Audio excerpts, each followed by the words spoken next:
Conclusion को पहचानने की ट्रिक है। जी मेरा फेवरेट है तारक मेहता का उल्टा चश्मा। ये 100% ट्रू कंक्लूजन को पहचानने की ट्रिक है बेटा, 100% ट्रू कंक्लूजन को पहचानने की ट्रिक। ठीक है, अब देखो ये जो स्टेटमेंट है, ये स्टेटमेंट पॉजिटिव है। ये स्टेटमेंट क्या है? पॉजिटिव है।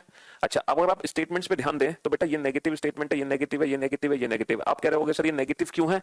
अरे मेरे मुन्ना, ये नो है, ये नो है, ये नॉट है। तो मेरे दोस्त, मेरे भाई, मेरी जान, यहां पर आप देख पा रहे हैं नो नो नॉट नॉट, देख पा रहे हैं ना, नो नो नॉट नॉट। तो these are negative conclusions, but statement is positive. तो रूल नंबर 1 क्या कहता है कि पॉजिटिव जो स्टेटमेंट है वो सिर्फ पॉजिटिव ही रिजल्ट दे सकता है। पॉजिटिव स्टेटमेंट से कभी भी नेगेटिव कंक्लूजन कोई भी 100% ट्रू नहीं हो सकता। तो इन चारों में से कोई भी 100% ट्रू नहीं है, इन चारों में से कोई भी 100% ट्रू नहीं है। This is rule number 1। बेटा 2 रूल है, सिर्फ 2 रूल याद रखना, सिर्फ 2 रूल है। अभी तो आपने सिर्फ एक ही रूल पढ़ा है, अभी तो आपने सिर्फ एक ही रूल समझा है। एक रूल से ही 4 कंक्लूजन देखते ही चुटकियों में खत्म हो गए, चुटकी बजाते। अब आप दूसरे रूल पर आओ। दूसरा रूल, रूल नंबर 2। सिर्फ 2 ही रूल है इस चैप्टर में, बात खत्म, पूरा चैप्टर खत्म हो जाएगा 2 रूल से। ठीक है, ये 100% ट्रू कंक्लूजन को पहचानने के 2 रूल है। देखो रूल नंबर 2। अच्छा, रूल नंबर 2 को लिखने से पहले मैं आपको कुछ चीजें प्रैक्टिकली समझाना चाहूंगा, क्योंकि हम हर चीज को प्रैक्टिकली समझते हैं तो हमें बहुत अच्छे से चीजें समझ आती है। रेक्टिफिकेशन नहीं लगाना, हमें कंसेप्ट समझना है मेन। ये बताओ बेटा, अगर मेरी टेबल पर ना, मेरी टेबल पर वो रखे हैं, आम रखे हुए हैं, मैंगो मैंने भी मंगाए थे बाहर से। तो मेरी टेबल पर जो आम रखे हुए हैं, सारे के सारे जो आम है ना वो हरे हैं, सभी आम हरे हैं, सभी आम हरे हैं। तो मुझे एक बात बताओ, अगर मेरी टेबल पर रखे सारे के सारे आम हरे हैं, तो क्या मैं ये कह सकता हूं कि पक्का सर की टेबल पर कुछ आम हरे होंगे, कुछ आम हरे हैं? क्या हम ये बात कह सकते हैं? अगर आपको पता है कि सारे आम हरे हैं तो आप ये बात कह सकते हो कि पक्का कुछ आम हरे होंगे? सर 100%। जब सारे आम हरे हैं तो कुछ तो होनी है भाई। अगर मान लो सारे लड़के डॉक्टर हैं तो क्या कुछ लड़के डॉक्टर होंगे? सर 100% होंगे। जब सारे लड़के डॉक्टर हैं तो कुछ तो लड़के डॉक्टर 100% होंगे। अगर सारी लड़कियां इंटेलिजेंट हैं तो कुछ लड़कियां इंटेलिजेंट होंगी। सर डेफिनेटली, अगर सारी लड़कियां इंटेलिजेंट है तो कुछ लड़की तो इंटेलिजेंट होंगी होंगी। तो ये बहुत छोटा सा कॉमन सेंस है कि अगर कहीं पे सभी है तो कुछ तो हम निष्कर्ष बना ही सकते हैं 100%। अगर कथन में सभी है तो हम उसको निष्कर्ष में कुछ लिख सकते हैं, कोई फर्क नहीं पड़ने वाला। यानी कि ऑल को क्या लिख सकते हैं हम? सम लिख सकते हैं। ऑल का मतलब क्या है? 100। सम का मतलब क्या है? 50। सम का मतलब क्या है? सम का मतलब है 50। तो बहुत ही प्रैक्टिकली तरीके से हमने समझा है चीजों को कि अगर कथन में सभी ऑल या 100 है तो हम निष्कर्ष में कुछ सम या 50 लिखते हैं उसको। और देखो सिंपल सी बात यह है कि, है ना, लेकिन क्या इसका रिवर्स पॉसिबल है? रिवर्स। अगर मान लो कथन में है कि कुछ आम हरे हैं, पीयूष सर की टेबल पर मैंगो रखे हुए हैं जिसमें से हमने कुछ मैंगो देखे जो कि हरे हैं। अच्छा, बाकी के मैंगो हमने देखे नहीं है अभी तक, तो हमें ये पता चल गया कि भैया कुछ आम तो हरे हैं। तो अगर कुछ आम हरे हैं तो पक्का सभी आम हरे होंगे? क्या इसका रिवर्स पॉसिबल है? अगर कथन में है कि कुछ आम हरे हैं तो क्या निष्कर्ष में हम कह सकते हैं सारे आम हरे होंगे? ये नहीं कह सकते। तो अगर कथन में अगर क्या है, कथन में अगर सम है, कथन में अगर कुछ है, कथन में अगर 50 है, तो हम उसको निष्कर्ष में ऑल सभी या 100 में कन्वर्ट नहीं कर सकते। तो हम उसको निष्कर्ष में ऑल सभी या 100 में कन्वर्ट नहीं कर सकते। बहुत ही सिंपल सी बात यह है कि अगर मैं आपको 100 रुपए दूंगा तो तुम मुझे खर्च करके 50 रुपए वापस कर सकते हो। लेकिन अगर मैं आपको 50 रुपए दूं तो तुम जिंदगी में मुझे कभी 100 रुपए खर्च करके लौटा नहीं सकते, कभी नहीं लौटा सकते। तो ये बेटा 100% ट्रू नहीं है, 100% ट्रू ये है। बिल्कुल प्रैक्टिकली समझो चीजों को। अगर मैं आपको 100 रुपए दूंगा तो आप मुझे 50 रुपए खर्च करके लौटा सकते हैं, है ना, ये तो बात 100% ट्रू है। लेकिन अगर मैं आपको 50 रुपए दे दूं तो क्या तुम मुझे 100 रुपए खर्च करके लौटा सकते हो? नहीं लौटा सकते। अगर ये शक्ति तुम में आ जाए ना 50 के 100 बनाने की, तो फिर तो बेटा आपको कोई कोचिंग को लेने की जरूरत नहीं है। फिर तो आप घर पे बैठ के 50 के 100 50 के 100 कर दोगे। तो आपको तो ना तो जॉब की जरूरत है, ना कोचिंग की जरूरत है, ना पढ़ने की, ना लिखने की, फिर तो कोई जरूरत ही नहीं है। तो ये 50 के 100 बनाने का टैलेंट आपके अंदर नहीं है। लेकिन हाँ, 100 का 50 बनाने का जो टैलेंट है ना वो आपके अंदर कूट कूट के भरा है। तो दिस इज रूल नंबर 2, जिसको पहले हमने प्रैक्टिकली समझा है। तो यही है रूल नंबर 2 बेटा। अब लिखो रूल नंबर 2 के अंदर, लिखो रूल नंबर 2 के अंदर ऑल, ब्रैकेट में लिखना 100, all can be written as some, all can be written as some, bracket में लिखना 50, all can be written as some, but but some, bracket में लिखना 50, but some can not be written as all, bracket में लिखना 100। This is the rule number 2। Hindi में लिखो बेटा, सभी को, कथन में सभी को निष्कर्ष में कुछ बनाते हैं, कथन में सभी को निष्कर्ष में कुछ बनाते हैं, परंतु कुछ को सभी नहीं लिख सकते। सभी को कुछ लिख सकते हैं, सभी के ब्रैकेट में 100 लिखना, कुछ के ब्रैकेट में लिखना 50। सभी को 100 लिखते हैं, नहीं, सभी को कुछ लिखते हैं परंतु कुछ को सभी नहीं बना सकते। सभी को कुछ लिखते हैं परंतु कुछ को सभी नहीं बना सकते। सभी को कुछ लिखते हैं परंतु कुछ को सभी नहीं बना सकते। सिर्फ यही 2 रूल है बेटा, सिर्फ ये 2 रूल है। अब एक काम करो, तुम दोनों रूल तुमने लिख लिए। अब तुम फटाफट से ना कुल जो कथन मैंने लिखाए थे वो सब कथन एक लाइन से लिखो। सारे कथन एक लाइन से लिखो। पहला कथन मैंने क्या लिखाया था? All A are B, all A are B, सभी ए बी है। सारे कथन जितने भी लिखे हैं ना सबको एक लाइन से लिखो, सभी है हमारे इस सिलॉक्स चैप्टर में ऑल या सम। ऑल आप चीजों को समझ पाएंगे। चलिए, तो सिर्फ 2 रूल हैं, ओनली 2 रूल्स।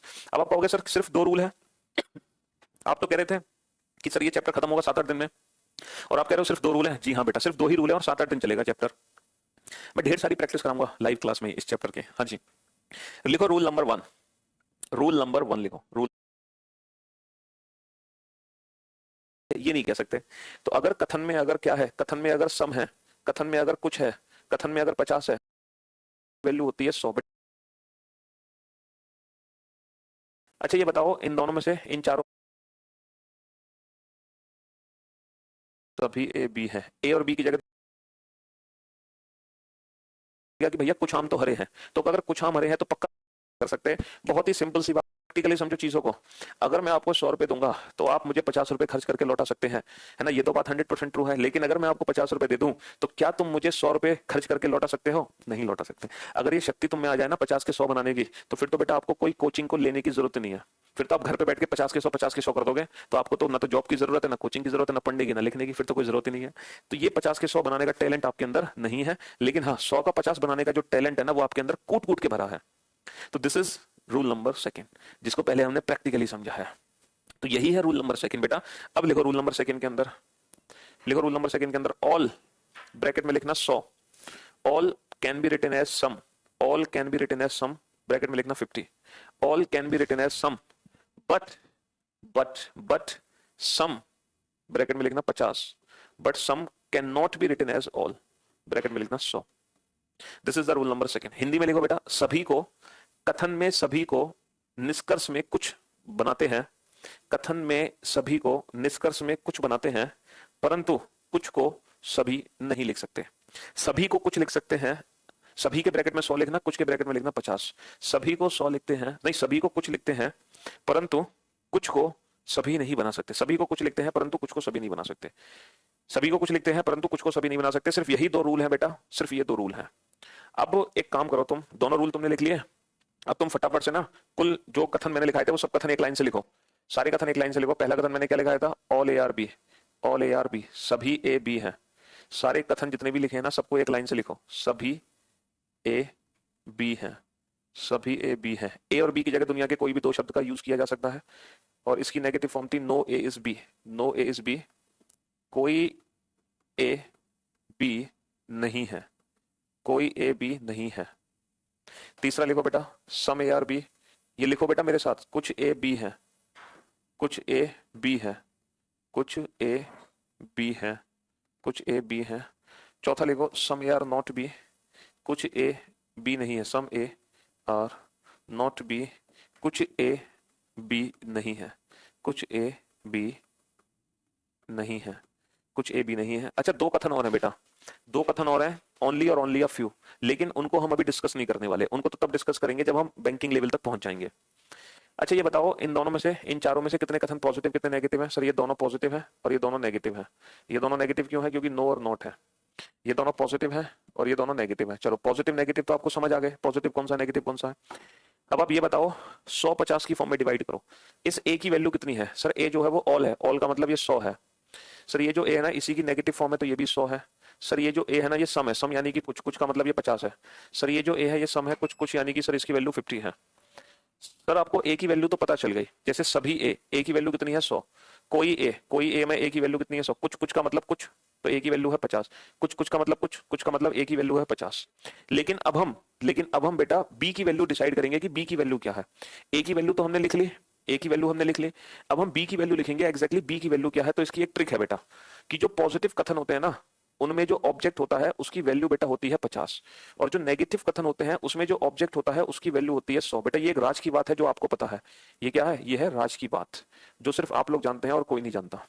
तो ये राज की बात मैंने आपको बताई है कि जो पॉजिटिव कथन होते हैं उसमें ऑब्जेक्ट, ऑब्जेक्ट क्या है बेटा? बी। जो पॉजिटिव कथन होते हैं उसमें ऑब्जेक्ट की वैल्यू 50 होती है, जो नेगेटिव कथन होते हैं उसमें ऑब्जेक्ट की वैल्यू 100 होती है। तो बेटा ये पॉजिटिव कथन है तो इसमें ऑब्जेक्ट जो है बी, इसकी वैल्यू है 50, तो बेटा बी की वैल्यू ये भी 50 है और ये भी 50 है। लेकिन जो नेगेटिव कथन है उसमें ऑब्जेक्ट की जो वैल्यू है वो होती है 100, यहाँ बी की वैल्यू 100 और यहाँ बी की वैल्यू 100 है।